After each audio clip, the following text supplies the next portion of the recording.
Hey guys, what is going on? McMole2 here, welcome back to my channel. Today I'm bringing you footage of Zeta Savage in Phase 1 of the Heroic HAAT raid. I mentioned in my recent Zeta ranking video that people were saying you could use a Zeta Savage in Phase 1. I was asking for evidence of it, and Matt Gorman was kind enough to send me a video of him using Zeta Savage in Phase 1. So big thank you to him. I'll throw a link to his original video down in the video description. You guys should definitely go check it out. But for this video, I'm going to talk about what mods you should run on Zeta Savage, then also discuss the overall strategy. I'll also discuss his abilities and why that Zeta is so necessary for this, as well as why you should Omega the rest of his abilities too to get your best runs and your best potential. So yeah, let's go ahead and break down the mods and then we will go from there. To get the best return on damage overall, you want to run a set of offense and then crit chance mods on him. You can see on this arrow I have plus 30 speed and then crit damage on the triangle and then offense on the cross mod. You really want to make sure he hits hard on his abilities, and with the survivability thanks to his leadership and his unique, you really don't need to worry about stacking up health or protection. Getting some speed on him is going to be nice, but it's also not required because of his unique. He's going to be getting a lot of turn meter on his own whenever he gets hit. So really, bump up speed is not necessary. Just making sure he does a lot of damage every opportunity that he gets is the best way that you can make sure that you're going to get the best damage return on him and also make your solos that much easier. Now, when it comes to abilities, you have the Zeta on his unique Brute. That Zeta adds a heal over time whenever he's damaged. He gives additional turn on his buffs, and he has a 100% chance to gain turn meter whenever he's hit, and whenever he's critically hit, he will lose all debuffs on him.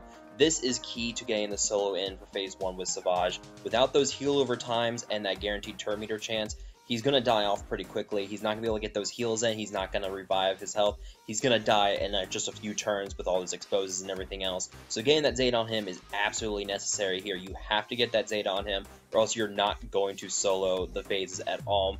And then with his basic attack, Staggering Blow, the Omega there adds plus 30% damage. This is the only Omega, I think, in the game right now, don't hold me to that adds plus 30% damage on an Omega upgrade. So getting that plus 30% damage is really going to help, as he's going to be using his basic attack most of the time. That's going to be his main damage dealer ability. So getting that fully upgraded with that plus 30% damage really going to help bump up your overall damage.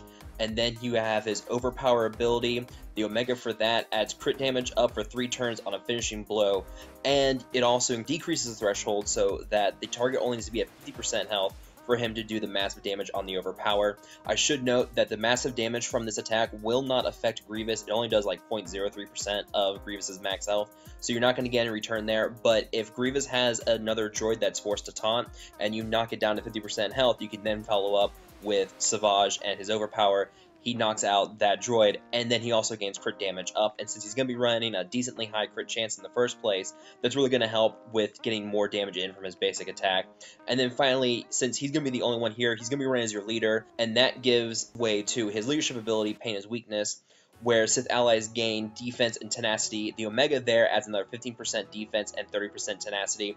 Really recommend you get that fully upgraded as well, because with that, the tenacity will help him resist the exposes from the Magna Guard's AoE attacks. It will help resist the dots from Grievous, as well as the defense down, and the ability blocks from the B2 battle droid. So really helping to resist all those debuffs is really going to help him do much better overall.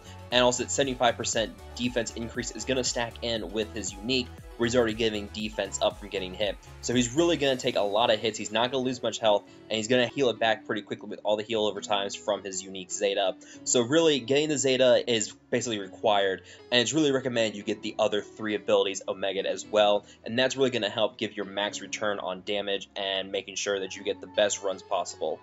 When it comes to how you want to use Savage Opress in Phase 1, you always want to be attacking Grievous. That means using your basic attacks as much as possible. And with the Zeta on his unique, he's going to be getting a lot of turn meter whenever he gets hit. So you're really going to be moving a lot, you're going to be moving fast, and thanks to the offense up and the heal over time, so you're really going to be never really dropping down to low amounts of health. So you're always going to be staying up tip-top, and you're always going to be healed up fully. You're always going to be hitting decently hard on his basic attacks. And then every 7 hits that Grievous takes, he will force one of these side droids to taunt, and he'll also gain 100% turn meter. So once one of the side droids is forced to taunt, you basically want to start whittling down that droid with basic attacks from Savage, and then once the droid is down to 50% health, as you'll see here in the video, you're then going to use Overpower, knock out that droid, and then of course you'll gain the buffs for Savage, and they'll be able to hit harder on Grievous. And then with the retreat button, it's recommended you go ahead and try to retreat every time it comes off cooldown. You only have a 40% chance of success every time, so making sure you retreat every moment that's available is vital to making sure that you get your best runs possible. It is also recommended that you run this fight in airplane mode, so that if you do lose Savage, then you're not actually losing out on the rest of phase 1. You're still going to be able to solo it. You just have to force close the app, so making sure that you have the phone in airplane mode to make sure that you don't lose Savage is really vital here. So using all that with knocking down Grievous with the basic and the side droid whenever it's forced to taunt, using Overpower, giving the buffs to Savage, and then just making sure you retreat at every opportunity available, that is a basic key to making sure that you can solo phase 1 with Savage. So that is your basic strategy for it. I'm going to throw in one more different video clip from Matt, show another run, and just so you guys can get a good look with all these information popping up on it, just so you guys can see what he did. So if you guys have any questions, feel free to ask below. As always, feel free to like and share this video, subscribe to my channel for more content in the future, and I will talk to you guys later.